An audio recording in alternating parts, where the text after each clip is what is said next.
Welcome to Return to Roots, a Mil2Vet podcast where the veteran community shares their experiences during transition by narrating their stories and highlighting the resources that shaped their journey to a successful reintegration into the community. Ring the bell to stay up to date and follow us on all social media. Attention, mature audience, listener discretion is advised. Now, let's proceed with the episode.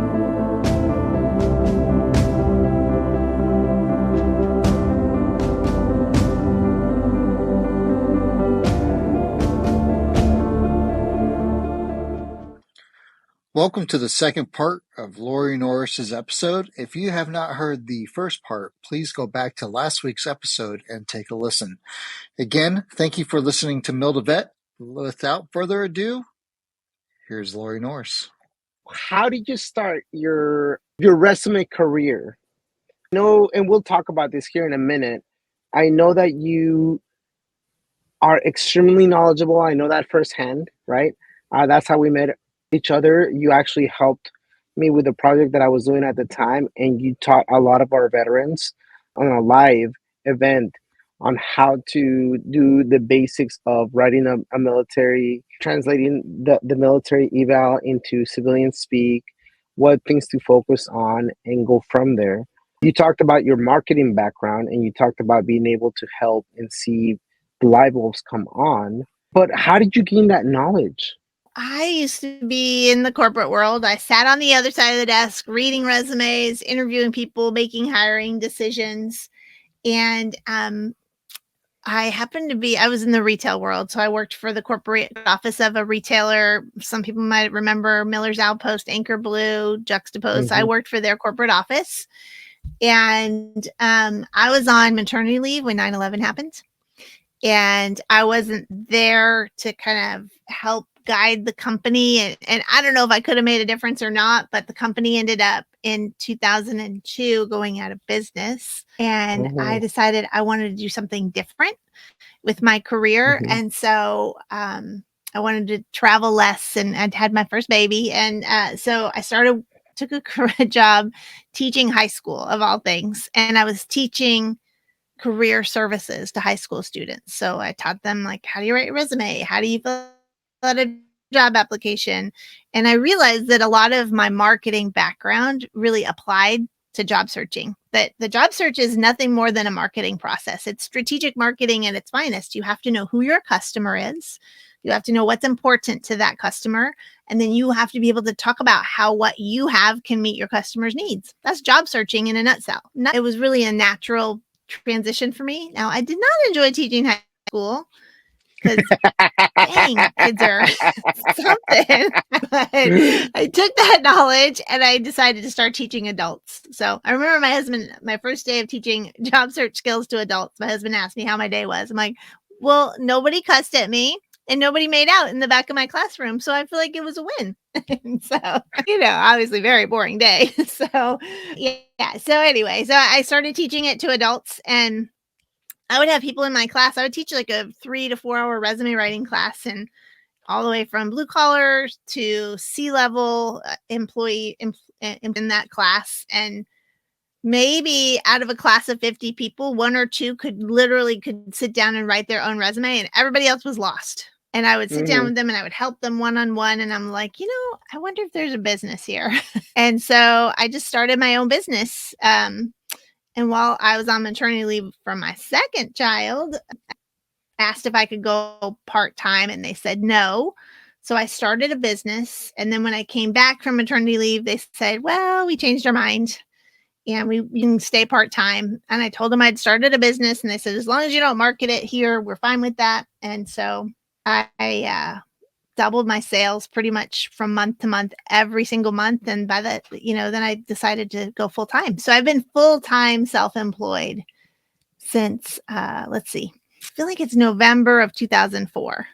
And so I've been in that resume writing business since then. And so just to stay current, I constantly go to education events. I mean, I met you when I was at a resume writers conference. You and I got to hang out in San Diego when I was there for a conference. So I just try to stay on top of what's going on. I serve on the board of a local resume writing and coach association here in Arizona. and just try to stay on top of what's happening out there in the career services market. So that's kind of my background and how I gained that knowledge. That's awesome. So going back to your previous podcast, right, and some of your recent ones too, one of the common themes is how do you say what you want to say, right? You would think that as a senior enlisted or as an officer, we've had a lot of experience writing evaluations, right? Yeah. And you would think that that translates directly to you writing a resume.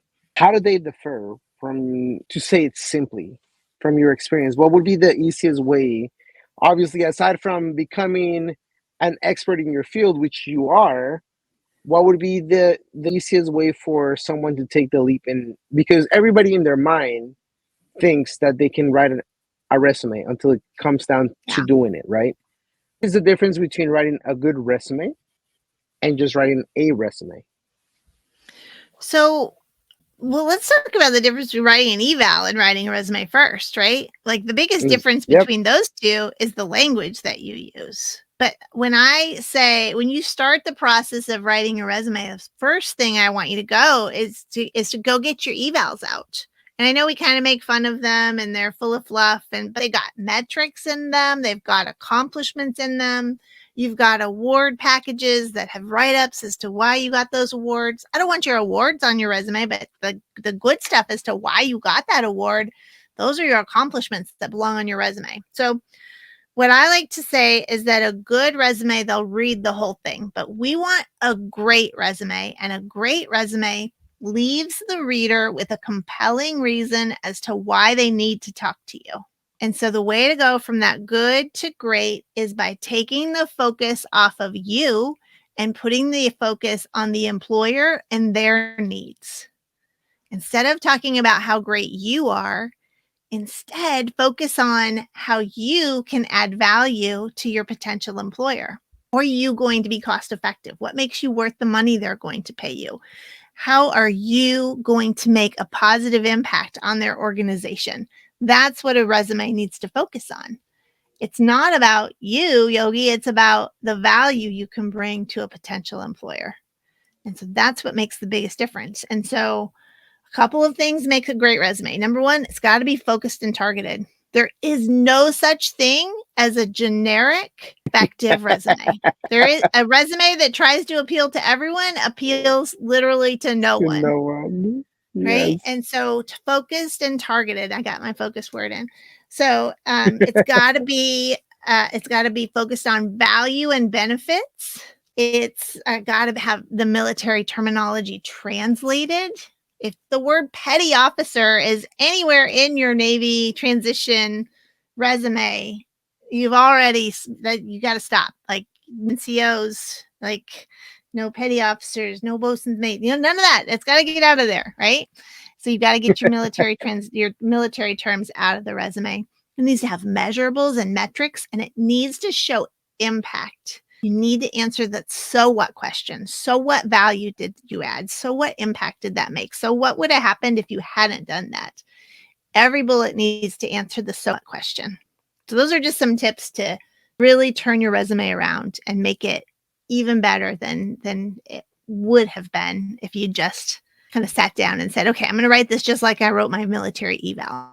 I remember one of the earlier in our relationship, one of the posts that came across my my LinkedIn profile was a letter that somebody wrote to you, thanking you. Hey, Lori, thank you so much. Without your help, I would have lost out on so many thousands of dollars. And honestly, writing, having you help me write my resume, it increased it this much. And we were talking about going, if I remember correctly, I don't remember the numbers, but it was at least $20,000 to $40,000 at least from what they were looking at going from to what they jumped off after your resume. So to me, that's an investment, right? I can tell you a story that just happened last month. I haven't even posted about it yet, but I had an E9, Air Force E9 retired. didn't take the time to really even think about her skills or what she wanted to do next, didn't really make too much of an effort to translate her experience, got into a role with the VA where they had like mandatory overtime. So she was working probably more, if not more, as many hours as she was working in the military, and she was making under $60,000. And I helped her translate and market her skills and connected her with a potential employer. And she got an offer making more than $30,000 a year and of an increase, more than she was making working for the government. And was thrilled, like over the moon thrilled with that position. So that just happened literally within the last month. So there's a 30,000 plus increase. Yeah. It's very eye opening to see the difference between resumes that somebody goes into a website and they just copy and paste and everything is cookie cutter, to something that is more tailored, to something that is professionally done. Really is night and day. And recently I've been learning a lot about recruiting and the whole process behind the curtain. And a really bad resume makes you just want to keep on moving, right? It just makes it difficult. You're not able to move forward. Yes, and we'll talk about building your network here in a minute. But the resume is your calling card, right? And it's representing you. You get a stack of business cards. You're only going to remember, you're going to get the stack, but you're only going to have one or two that are actually going to stay in your mind because of the texture, because of the color, because of something different, right? Mm-hmm. Versus a generic one that everybody's, cookie cutter the same thing. They only changed the font, right? Yeah. And so I feel the same way about the resume. Yes, you need to have the interview, and then you need to have the network to build up on it. But if you don't have that first step, sometimes it's not even a step, right? Sometimes they just tell you, hey, give me your resume after they met you. And you're like, oh, cool. But then when they see that resume, that either makes you or breaks you. It's a reinforcement, right, of who you are. With that, I want to ask, we always talk about network and stuff like that. What is network, and what is networking? What does that mean to you? And how do you convey that to service members that are getting out, that think that it's a dirty word? I just really want to quickly talk about resume writing. And I just want to tell you, like, resumes don't get you a job, right? And if only great resumes got jobs, then we would have like a 75% unemployment rate. But what resumes do is they expedite the process. They market you so that you appear to be worth the value that you really can command out there in the private sector. And part of that is like also taking advantage of the network that you have. Right? I mean, everyone says, oh, network, you don't need a resume, just network. And that's so true. You need to build a network. But if you have a network and someone refers you to a job and then you send a resume that was, looks like it was written in crayon on a napkin, that's not going to get you into that process, right? So a network is simply a group of people that know you, know your value, know what you're good at, and will refer you or think of you or bring up your name when an opportunity arises that you're right for. And so a network is a support group. It's a I want a group of people that when I'm not in the room, they're still talking nicely about me, right? And so that's what your network is that those people that are talking about you and saying good things about you when you're not in the room. We can't be everywhere at once. And their opportunities are going to come up and others might learn about them before we do.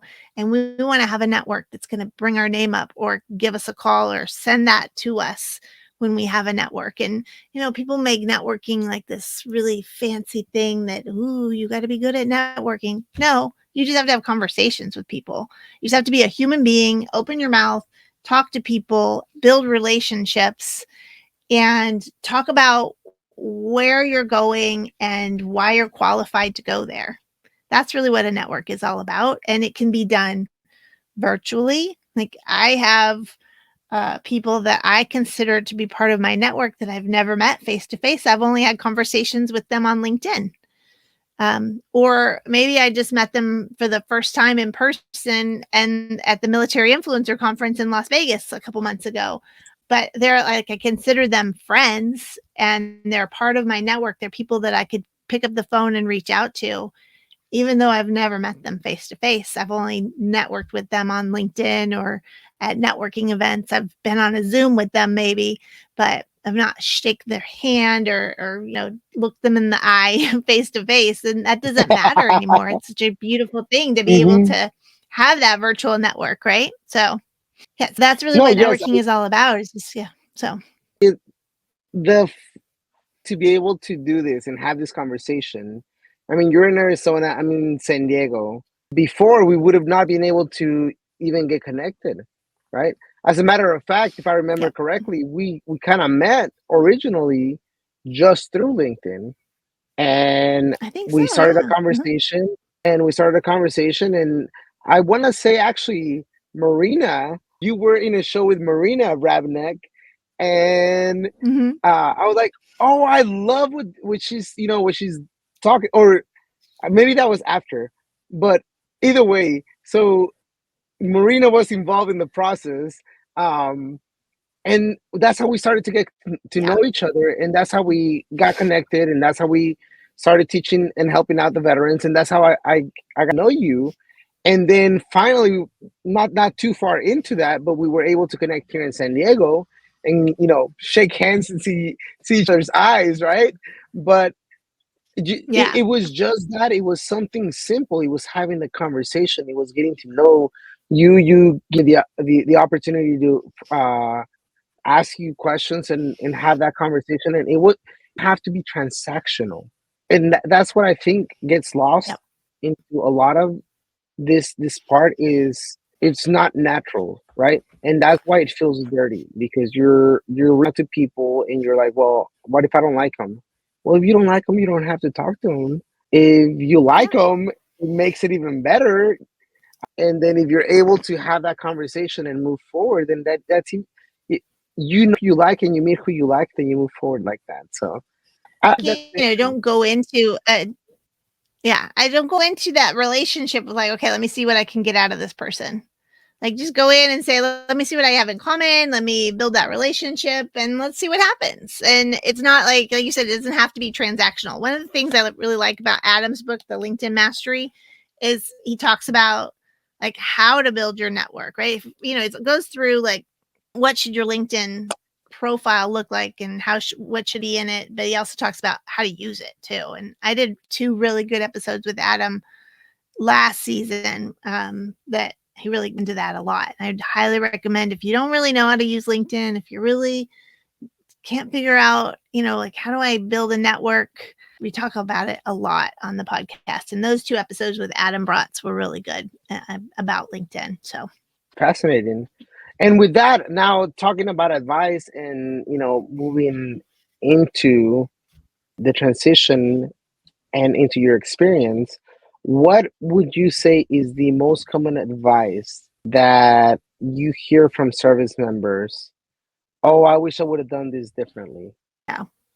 One of the most common things is don't try to do it alone, right? It's like, don't feel like you have to navigate transition by yourself.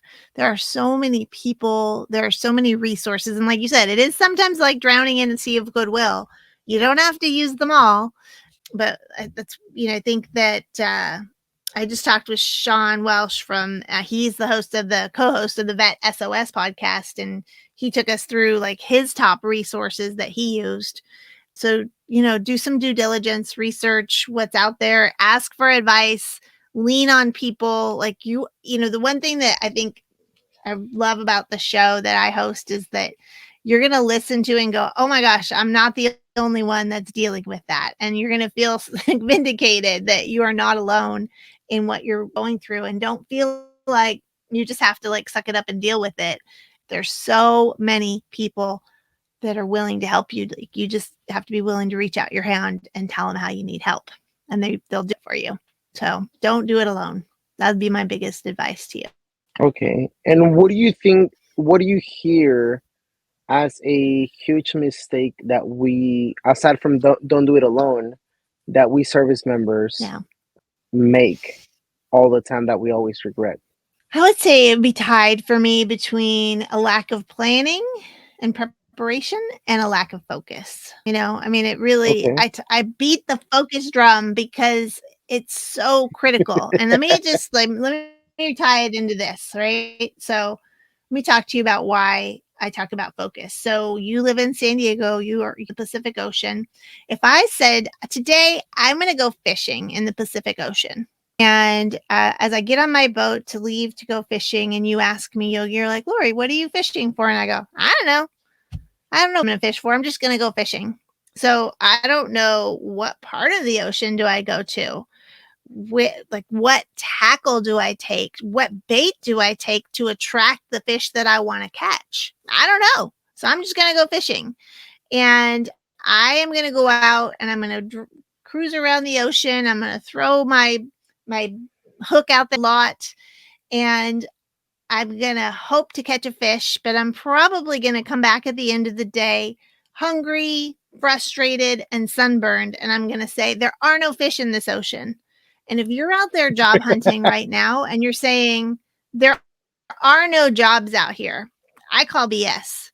I get emails from people every single week that are landing jobs. And yes, it is tough out there, and there are layoffs happening, but there are still jobs to be had. You just have to take that targeted, focused approach. And I think of like going out with the spray and pray method and just like sending out 100 resumes of the same thing that are generic and not targeted to anyone and hoping that someone will bite on it, is like going out in the middle of the ocean, getting an empty hook on your you're just tossing that out and reeling it back in again and again and again, and it's empty. And the only way you're going to catch a fish on that hook is if you just happen to snag one as it's swimming by. Wouldn't it be better to go where that fish that you're trying to catch swims and put the bait that fish likes to eat on your hook and throw it out there and get a bite immediately? Let me tell you, I've been fishing in the ocean, and it's a whole lot more fun when you're getting a bite on your line than just sitting there all day staring at the ocean and nothing happens. So don't wear that as a badge of honor. Like, I sent out 150 resumes. Then you're not doing it right. That is not a badge of honor to wear. It is not about quantity of how many you're sending it out. It's about the quality of what you're sending out. And you will get better results with 5 focused, targeted resumes every week than 100. You will get more interviews from those 5 than 100 generic resumes. I guarantee it. So that would be the best advice I could give you on focus. And that's why I beat that focus drum so much, because it is critical. It's a critical part of the job search that people skip. They skip right over it. What advice would you give to our service members? Because I hear this a lot, right? And I was part of that. Lori, I just want a job. I don't care what I do. You give me a job, I'll do it. Just give me a job. That's all I care about, right? Okay. That's my answer. So I don't know how to focus. I don't know to put all this energy into. If I learned the job in the Navy and I did, or in the military, period, whatever job it is, and I put up with it for this amount of years, I can do anything else. I just need someone to give me a chance. What would you tell someone? You want to flip burgers at McDonald's? You want to be a greeter at Walmart? Those are jobs. They are. You want to clean my toilets? Like, that's a job. And so I don't believe you that you just want a job. That's not true. Because if you just want a job, They are out there to be found. McDonald's is paying $20 an hour, for heaven's sakes. So I don't think that that's true. I think that's a cop-out and a way to avoid, I don't know, making the commitment of what you want to do next. And, I call it I say next because it doesn't have to be forever. You're not signing another contract. You can leave that job anytime you want in the private sector and go to somewhere different. You're not tied in. You're not on a contract. So just land a job, and then you get in there and go, okay, let me figure out what I want to do next. Maybe that's internally. Maybe it's in a completely different career field. But you've got to pick so that you can land that position, right? It's like, if I go to a restaurant today and the waiter comes up and says, what can I get for you? And I'm like, I don't know, bring me whatever you have. And so he brings me soup, and I'm like, ugh, I hate soup. Why would you bring me soup? You didn't tell me what you wanted, ma'am. So I just brought you the first thing I thought of. I love soup. So does that make sense? No. And so that's what I would say to you is like, you got to commit, but you don't have to commit forever. You just have to commit to what's next. And when you get into that role, then you start thinking about what's going to come after that. And so you can pivot as many times as you want in your career. But just remember that this is your career from here on out. There's not a first sergeant. There's not a career field manager watching over you. You are the career manager, and you have to take care of yourself from here on out. And so those decisions that you make are yours. And so you got to take ownership of that. Very powerful words. I feel like you just kind of scolded me. I'm sorry. No, but seriously, I mean, it's a reality because we do face that, and it is such easier.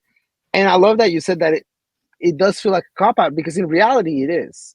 I don't want to commit because I want whoever's gonna give me that job to just give me that job, and then I think I'll do it. And then reality does sit. It's not something that I really truly want to do. Not something that I see myself doing forever.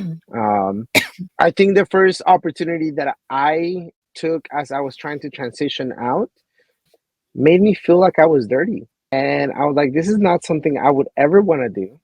And I was only learning how to do the job. And I was like, this is not something I would ever do. I thought I could really do everything and anything, and I can't. So therefore, I'm with caution, and I do say this all the time. I consider myself blessed having to be stuck through the med board process, right? And as you know, the med board process is completely difficult. It has its own nightmares that it comes with. But looking at at it from a positive perspective, right?